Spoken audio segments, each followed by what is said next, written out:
மகாராஜாவுக்கு மரியாதை செலுத்துவோம். வாங்கணும். வாங்க.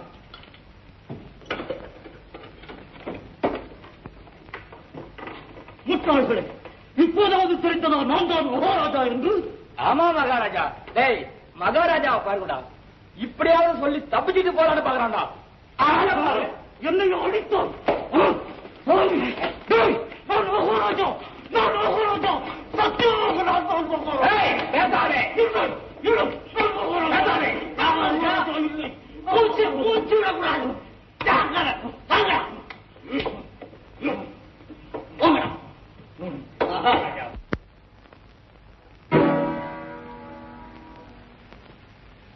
விக்ரமா, உன்னிடம் ஒரு முக்கியமான விஷயத்தை பற்றி பேச வேண்டும். நாம் பேசும் விஷயங்கள் அனைத்துமே முக்கியமானவை தானே மாமா? இருந்தாலும் இது மிக மிக முக்கியமானது. பேசுவோம் பேசுவோம், உடனே பேசுவோம்.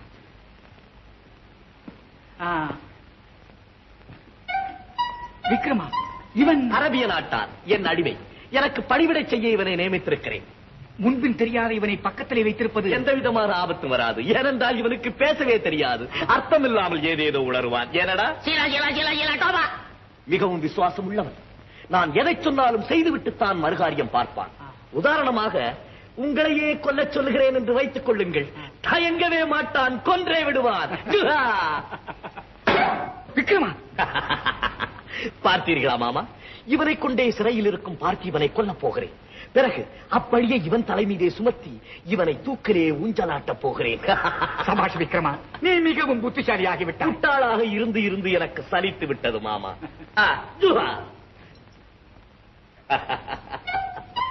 விக்ரமா, பார்த்திபன் உயிரோடு இருக்கும் வரை நமக்கு நிம்மதியே கிடையாது. உண்மை உண்மை. நாட்டு மக்களுக்கு பார்த்திபன் தான் மூத்தவன் என்று தெரிந்துவிட்டால் புரட்சி செய்து அவனுக்கே முடிசூட்டி விடுவார்கள். ஓஹோ. ஆகவே நான் சொல்வதை கேள்விக்கிறமா, நம் நாட்டு வழக்கப்படி நீ ஒரு பட்ட மகிழ்ச்சி ஒரு சிம்மாசனம் ஏறி அரசியல் சாசனத்திலே கையொப்பமிட்டு விட்டால் உனக்கு மன்னன் என்ற உரிமையும் உன் மக்களுக்கு வாரிசு உரிமையும் நிரந்தரமாக்கப்படுகிறது. பிறகு பார்த்திபனை எதிர்த்து வந்தாலும் சட்டப்படி உன்னை அசைக்க முடியாது. மாமா, மகுடாபிஷேகத்திற்கு உடனே ஏற்பாடுகளை செய்யுங்கள். சீக்கிரமே செய்கிறேன்.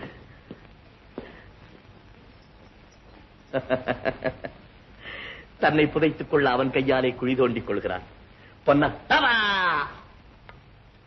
பொன்னா, சொல்வதை கவனமாக கேள்.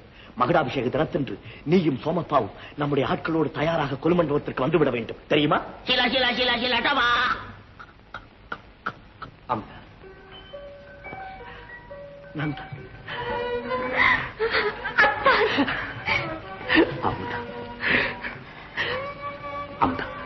இனி ஒவ்வொரு கணமும் நாம் மிகவும் ஜாக்கிரதையாக இருக்க வேண்டும். இன்னும் நாம் ஏனத்தான் இங்கு இருக்க வேண்டும்? இந்த நாட்டை விட்டு எங்கேயாவது போய்விடுவோம். அங்கு நாம் இருவரும் ஒரு சிறிய சொர்க்கத்தையே உண்டாக்கிக் கொள்வோம். அத்தா. அமுதா, முதலில் நானும் அதைத்தான் விரும்பினேன். ஆனால் இப்போது எனக்கு காதலோடு கடமையும் முக்கியமானதாகிவிட்டது. சுயநலத்தை விட பொதுநலத்துக்காக பாடுபட வேண்டிய நிலையிலே நான் இப்போது இருக்கிறேன். அத்தா. அமுதா, தேச துரோகி நாகநாதனின் கொடுங்கோன்மைக்கு முடிவு கட்டி நாட்டையும் நல்லவர்களையும் காப்பாற்றவே நான் உறுதி கொண்டிருக்கிறேன். என் லட்சியத்தில் வெற்றியடையும் நாள் எனக்கு வெகு தூரத்தில் இல்லை. ஆனால் நீ மட்டும் தைரியத்தை கைவிடாதே. மற்றவர்களைப் போலவே நீயும் என்னை விக்ரமனாக நினைத்து நடித்துக் கொண்டிரு. பிறகு எல்லாவற்றையும் சாவகாசமாக சொல்லுகிறேன். நான் வருகிறேன். வாருங்கள் மாமா, வாருங்கள். விக்ரமா, மகுடாபிஷேகத்திற்கு நாள் குறித்து விட்டேன். இன்றைக்கு 4ஆம் நாள் உனக்கு மகுடாபிஷேகம். ஆஹா, அந்நாள் என் வாழ்க்கையிலே ஒரு பொன்னாள். ஏன் மாமா, எனக்கு மகுடாபிஷேகம் நடந்துவிட்டால் பிறகு யாரும் என்னை அசைக்க முடியாதல்லவா? முடியவே முடியாது. உங்கள் உபகாரத்திற்கு என் மனப்பூர்வமான நன்றி மாமா. விக்ரமா, நீ மிகவும் ஜாக்கிரதையாக இருக்க வேண்டும். கவலைப்படாதீர்கள், நான் மிக மிக ஜாக்கிரதையாக இருக்கிறேன். நீங்கள் சென்று மற்ற ஏற்பாடுகளை கவனியுங்கள். நான் வருகிறேன். எனக்கு ஒரு சந்தேகம். என்ன? நம்ம ராஜா ஒரு ராஜகுமாரியை பார்த்து கல்யாணம் பண்ணிக்காம ஏன் மந்திரிகுமாரியை கல்யாணம் பண்ணிக்கிறாரு? உனக்கு எதுக்கிட்ட இதெல்லாம் பெரிய இடத்த விஷயம்? ஓயம் முடிக்கிட்டு சும்மா தான்.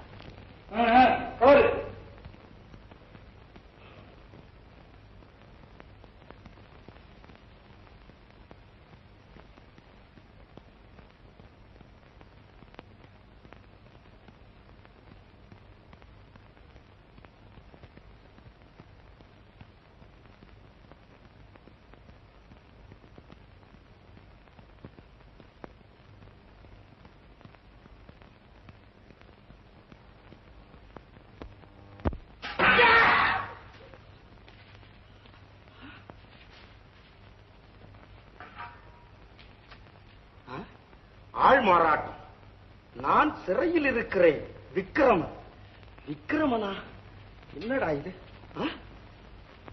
இந்த தட்டை நாகநாதரிடம் கொடுத்தால் 1000 பொன் கிடைக்கும். 1000 பொன்னா? 1000 பொன்னா?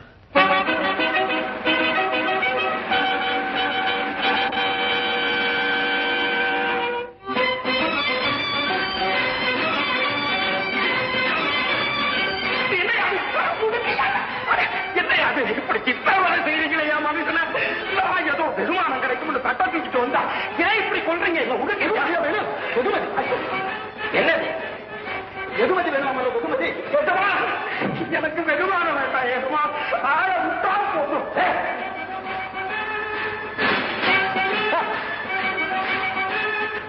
அரசியல் அறிஞர்களே, அறம் காக்கும் பெரியோர்களே, 2 ஆண்டுகளுக்கும் எனக்கு மகுடாபிஷேகம் நடத்தப்பட்டது மதிப்பிற்குரிய என் மாமா அவர்களால். நான் மன்னனாக்கப்பட்டேன் தற்காலிகமாக, நிரந்தரமாக அல்ல.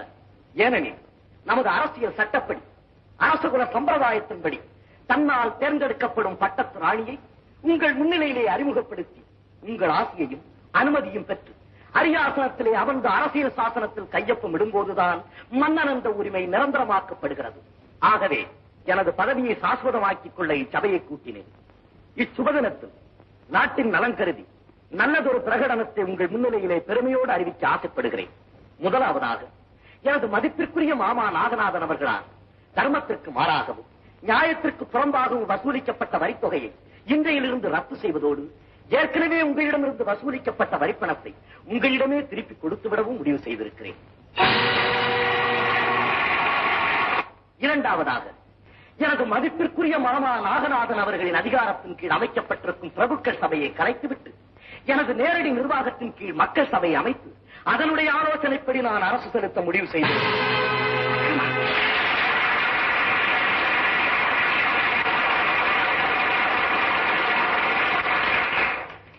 மூன்றாவதாக, எனது மதிப்பிற்குரிய மாமா அவர்களுக்கு வயதாகிவிட்ட காரணத்தாலும் நிர்வாக உரிமை இனிமேலும் அவரிடம் இருந்தால் அவருடைய உடல்நிலை பாதிக்கப்படுவதோடு இந்த நாட்டின் நிலையும் மிக மிக பாதிக்கப்படும் என்று நான் கருதுவதாலும் எனது மதிப்பிற்குரிய மாமா அவர்களுக்கு அரசியலில் இருந்து விடுதலை தந்து நிரந்தரமான ஓய்வு தர முடிவு செய்திருக்கிறேன்.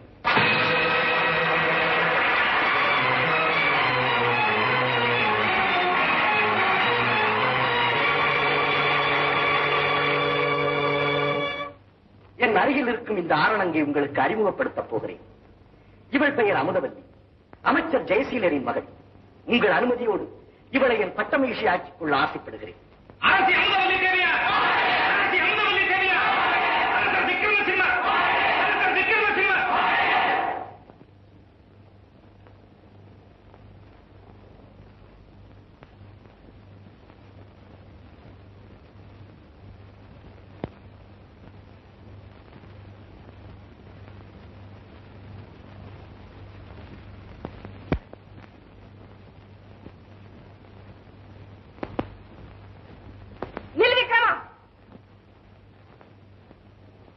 அம்மா, நேர்மை தவறாத நீதி தேவன் அமர்ந்த ஆட்சி செலுத்தி அரியாசனத்தில் உட்கார உனக்கு யோகியத்தை இருக்கிறதா சொல்லு.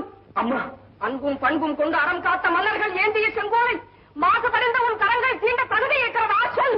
அம்மா, மக்களை நீ ஏமாற்றி விடலாம் விக்ரமா, ஆனால் உன் மனசாட்சியை ஏமாற்ற முடியாது, உன் மாதாவை ஏமாற்ற முடியாது. அம்மா, குற்றம் ஒன்றும் செய்யாத உன் கூட பிறந்த சகோதரனை, நான் பெற்றெடுத்த செல்வ திருமகனை, இந்நாட்டு உத்தம புத்திரனை நீ சிறையிலிருந்து விடுதலை செய்யாமல் சிம்மாசனத்தை நெருங்க முடியாது, நெருங்க விடமாட்டேன். அநீதிக்கு இங்கு சூழ்ந்துள்ள அத்தனை பேரும் அடிமையாகிவிட்டாலும் நீதிக்கு போராட உன் தாய் தயாராகிவிட்டால் விக்ரமா. தாயே, உங்கள் விருப்பத்திற்கு மாறாக இங்கு எதுவுமே நடந்து விடவில்லை. தயவு செய்து எனக்கு ஆசி கூறி இந்த அரியாசனத்தில் உட்கார அனுமதி தாருங்கள். பிறகு எல்லாம் விவரமாக சொல்லுகிறேன். அனுமதி தருகிறேன். பார்த்திபனை சிறையிலிருந்து நீ விடுதலை செய்த பிறகு மீறினால் உன் தாயுடைய பிணம் தான் நீ கடந்து வந்த பரிகளிலே கடைசிப்படியாக இருக்கும். மகாராணி, நான் சொல்வதை கேளுங்கள். கேட்க தயாராக இல்லை அமைச்சரே. நீ சுயநலக்காரர். உமது மகளை மன்னனுக்கு மணமுடித்து விட்டால் உமது எதிர்கால பரம்பரைக்கு அரசுரை கிடைக்கும் என்ற ஆசை உமக்கு. ஆகவே நீர் அறிவிழந்து விட்டீர். நியாயம் பேச உமக்கு தகுதி இல்லை. நாட்டின் நலம் காக்கும் நன்மக்களே, இனி நீங்கள் தான் எனக்கு நீதி வழங்க வேண்டும். ஆட்சி பீடமேற ஆவல் கொண்டிருக்கும் விக்ரமன் என் மகன் தான். ஆனால் அரசுக்குரியவன் அல்ல. இவனுக்கு முன் பிறந்த மூத்தவன் உயிரோடு இருக்கிறான். அவன் பெயர் பார்த்திபன்.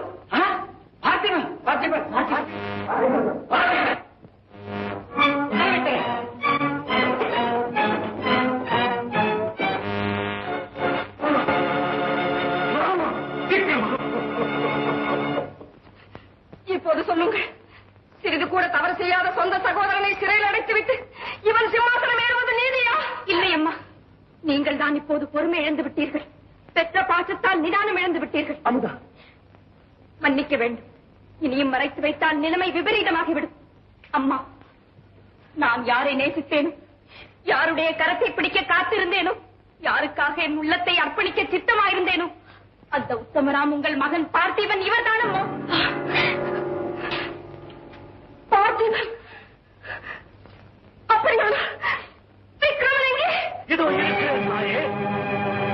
விக்ரமா அழைத்து பறித்துக் கொண்டார்.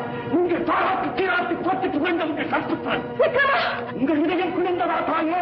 மகனே, உங்கள் ஆற்றல் தணிந்ததா? விக்ரமா, உள்ளவரையும் வாழ்க்கை பார்த்திவா, வாழ்க்கை. ஆமா, எனக்கு மணிமணி வேண்டும், மலர்புரி சிம்மாசனம் வேண்டும். பார்த்திவனின் விடலை அனுமணமாக வெட்டி என் முன்னே குவிக்க வேண்டும். அவனுடைய ரத்தத்தையும் மதுக்கிண்ணத்திலே ஊற்றி நான் சுவைத்து குடிக்க வேண்டும். அப்போதுதான் என் நெய்தனியும் மாமா, என் நெய்தனியும்.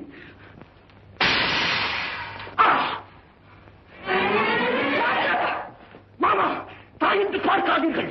தடுப்பவர்கள் யாராக இருந்தாலும் அவர்கள் தலை மண்ணிலே உருளட்டும். விலகி நில்லுங்கள் அம்மா. என் மதிப்பிற்குரிய மாமா, வாருங்கள்.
அப்பா, தொலைந்தான் சண்டாளம். பார்த்திவா, வெற்றி நமக்கே. பார்த்திவா, வெற்றி யாருக்கென்று இந்த வாழ்முறையில் தீர்த்துக் கொள்வோம். வா.